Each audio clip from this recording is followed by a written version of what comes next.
शापित शहर एपिसोड 3 सच का सामना। पिछले एपिसोड में अर्णव, विराट और रिया अब इस रहस्यमयी शहर के अंदर फंस चुके थे। अर्णव को एक बूढ़े आदमी ने बताया कि यह शहर उसकी यादों को मिटा देगा। विराट बिना दरवाजे वाले एक कमरे में बंद था, जहां कोई अनदेखी ताकत उसके करीब आ रही थी। रिया के सामने एक परछाई खड़ी थी, जो विज्ञान के हर नियम को तोड़ रही थी। अब तीनों के लिए समय तेजी से खत्म हो रहा था। क्या वे इस शहर से बाहर निकलने का रास्ता ढूंढ पाएंगे या फिर हमेशा के लिए इसका हिस्सा बन जाएंगे? अर्णव ने बूढ़े आदमी की आंखों में देखा। अगर मैं यहाँ ज्यादा देर रहा तो मैं भूल जाऊंगा कि मैं कौन हूँ। बूढ़े ने सिर हिलाया। हाँ, और जैसे जैसे तुम भूलोगे, यह शहर तुम्हें अपना बना लेगा। अर्णव ने घबराकर अपनी जेब में हाथ डाला और अपना फोन निकाला, लेकिन फोन की स्क्रीन पर अजीब चीजें हो रही थी। स्क्रीन पर उसका ही नाम मिट रहा था। अर्णव शर्मा अब शाह बन चुका था। उसका दिल तेजी से धड़कने लगा। मुझे यहाँ से बाहर निकलना होगा, बूढ़े आदमी ने ठंडी आवाज में कहा। अगर तुम अपनी सबसे बड़ी याद का त्याग कर सको तो तुम बच सकते हो। अर्णव ने आंखें बंद की। उसकी सबसे बड़ी याद थी उसका बचपन, उसकी माँ की आवाज जो उसे हर रात लोरी सुनाया करती थी।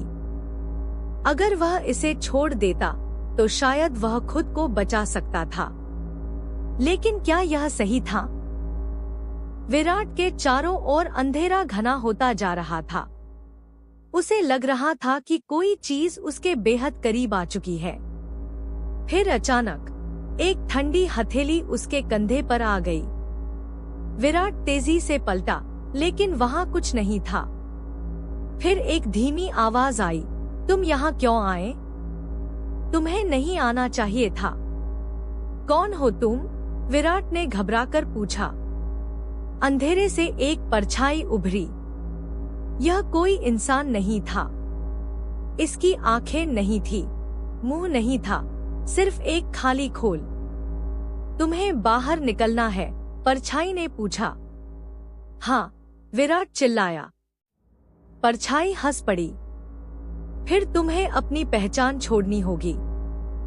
तुम पुलिस अफसर हो, है ना? अगर तुम इस शहर से बाहर जाना चाहते हो तो तुम्हें अपनी पूरी पहचान भूलनी होगी।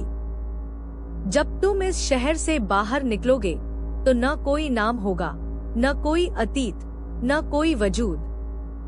विराट ने घूर कर देखा। अगर मैंने अपनी पहचान छोड़ दी तो मैं बचूंगा कैसे?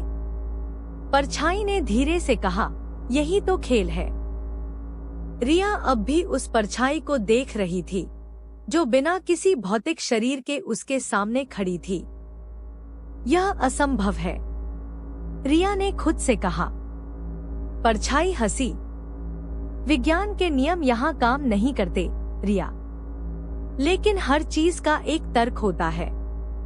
परछाई ने कहा, अगर तुम इस शहर से बाहर जाना चाहती हो तो तुम्हें विज्ञान पर से विश्वास हटाना होगा, क्योंकि यहाँ जो कुछ भी होता है वह किसी तर्क से नहीं बंधा। रिया ने अपनी मशीन की स्क्रीन देखी। उसकी सारी रीडिंग्स गायब हो चुकी थी। तुम्हें बस मानना होगा कि कुछ चीजें बिना कारण होती हैं। रिया का दिमाग इस तर्क को मानने को तैयार नहीं था, लेकिन अगर वह नहीं मानी तो क्या वह कभी इस शहर से बाहर निकल पाएगी? अर्णव, विराट और रिया तीनों ने अब तक अपनी सबसे बड़ी सच्चाई का सामना कर लिया था।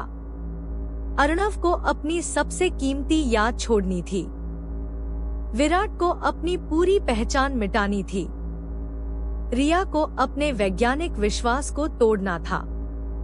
लेकिन वे जानते थे कि अगर उन्होंने ऐसा किया तो शायद वे वही लोग नहीं रहेंगे जो वे इस शहर में आने से पहले थे। क्या वे इस बलिदान के लिए तैयार थे? हमें मिलकर इसका हल निकालना होगा, अर्णव ने बुदबुदाया। विराट ने सिर हिलाया।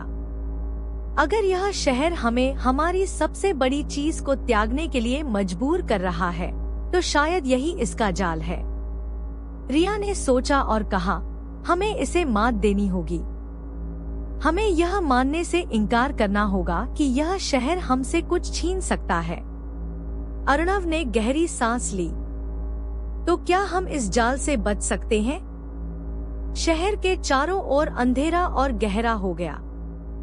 हवा में सरसराहट गूंजने लगी। शहर ने खुद ही जवाब दे दिया, अगर तुमने गलत फैसला लिया तो तुम्हें यहाँ हमेशा रहना होगा। क्या वे सही निर्णय लेंगे? अगले एपिसोड में जारी रहेगा। अगला एपिसोड, मौत का सौदा। अब सबसे बड़ा दांव लगेगा, जीवन या मृत्यु का। क्या वे इस शहर से बाहर निकलने में कामयाब होंगे या फिर यह शहर हमेशा के लिए उन्हें निगल जाएगा?